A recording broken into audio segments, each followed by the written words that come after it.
धन्यवाद सर्वशक्तिमान जीवित पवित्र परमेश्वर यहोवा। आज जो वचन को पिता परमेश्वर हम देने जा रहे प्रभु, उन सबों को जीवन में पिता परमेश्वर तो छुटकारा देना और आशीष देना प्रभु जी। पिता परमेश्वर वचन के द्वारा उन सबों को हृदय को बदल दे परमेश्वर, ताकि ये वचन के द्वारा पिता परमेश्वर अपने जीवन को जीने पाए।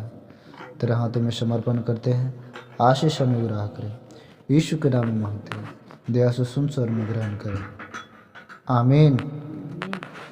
हालेलुया। परमेश्वर की महिमा हो, क्योंकि परमेश्वर के वचन में आज हम देखने जाएंगे जीवन की खेती बोने वाला जैसा। हालेलुया।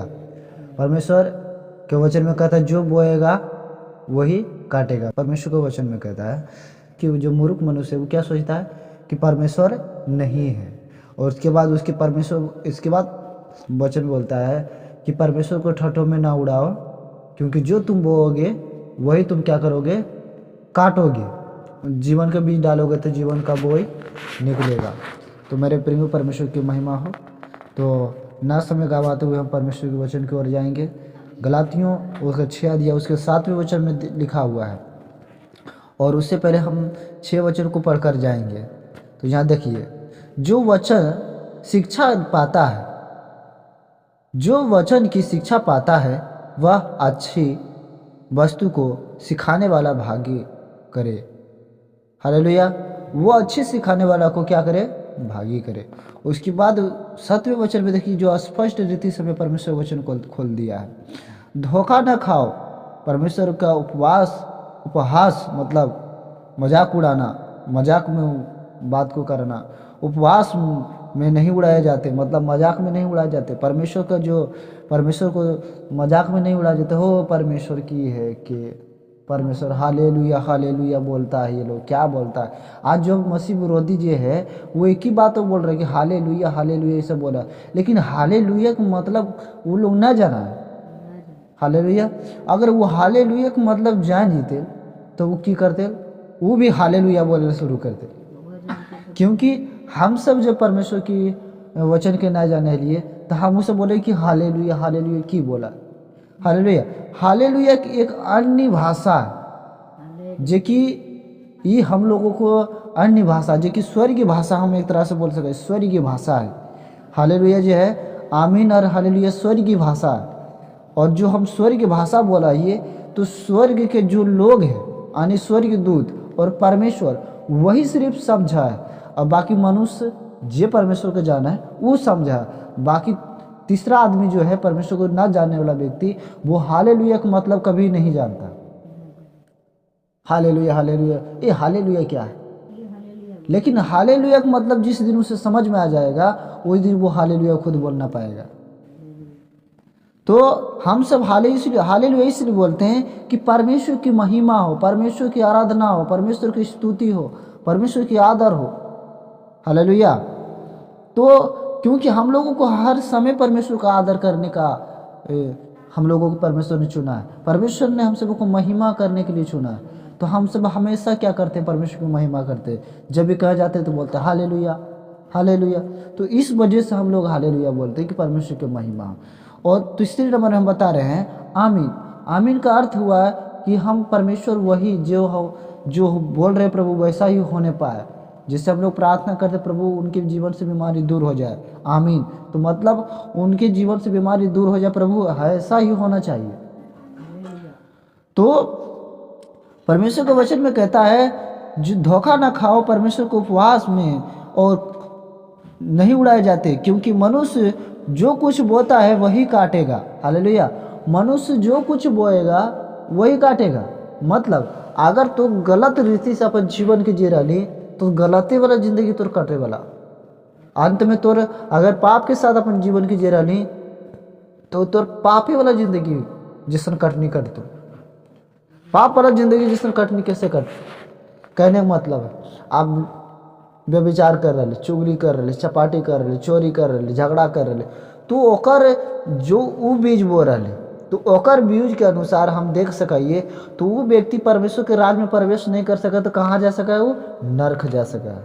क्योंकि परमेश्वर ने नीचे में साफ रीति से बता रहा है, क्योंकि मनुष्य जो कुछ बोता है वही काटेगा, क्योंकि जो अपने शरीर के लिए बोता है वह शरीर के द्वारा विनाश के कटनी काटेगा। आज यहाँ परमेश्वर स्पष्ट रीति से कह दिए कि जो शरीर के अनुसार बोता है वो अंत में विनाश के कटनी काटना, मतलब उसको जीवन में कोई शांति मिलने वाला नहीं। जितना गरियाना हो, जितना लूटना हो लूट लो, यीशु मसीह है तो छूट जो। हालेलुया, यीशु मसीह आएगा तो छूट जाओ। आज जो किया है प्रभु यीशु मसीह को न मानने के वाले, जितना लूटना है, जितना झूठ बोलना है, एकदम जो झूठ बोल, लेकिन जब यीशु मसीह बादलों पर आते हुए नजर आएगा उनको झूठ बोलना बंद, लेकिन उसको पछताने से कोई फायदा। परमेश्वर के वचन में लिखा है कि उनको छाती पीटने से कोई फायदा, क्योंकि उस समय बहुत देर हो चुका है।